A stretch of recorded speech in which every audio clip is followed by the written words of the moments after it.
Hello বন্ধুরা, আপনাদের সবাইকে স্বাগত। একটি দেশ, পশ্চিম আফ্রিকার ছোট্ট রাষ্ট্র বুর্কিনা ফাসো।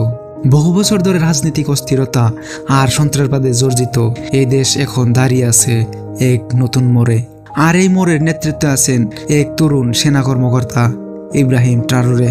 আজকের ভিডিওতে জানবো কে এই ইব্রাহিম ট্রাওরে, কেন তিনি আলোচনায়, আর তার নেতৃত্বে বুর্কিনা ফাসো কেমন পরিবর্তন দেখছে। তো চলুন ভিডিওটা আরম্ভ করি।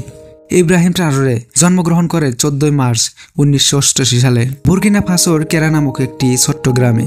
তিনি পেশায় একজন সেনা কর্মকর্তা। দীর্ঘদিন ধরে দেশের নিরাপত্তা বাহিনীতে কাজ করেছেন এবং উত্তর ও পূর্বাঞ্চলের জঙ্গি গোষ্ঠীর বিরুদ্ধে অভিযান পরিচালনা করেছেন।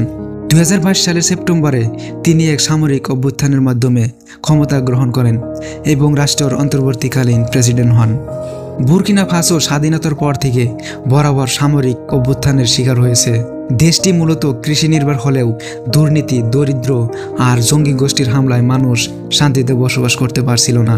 2015 সালের পর থেকে আল কায়দা ও আইএস সংযুক্ত জঙ্গিগুলো দেশের সীমান্ত এলাকাগুলোতে প্রবলভাবে সক্রিয় হয়ে ওঠেন। ফলে হাজার হাজার মানুষ নিহত হয় এবং লক্ষ লক্ষ মানুষ গৃহহীন হয়ে পড়ে। আগের সরকারগুলোকে সাধারণত মানুষ দুর্বল ও পশ্চিমা শক্তির প্রভাবে পরিচালিত বলে মনে করত।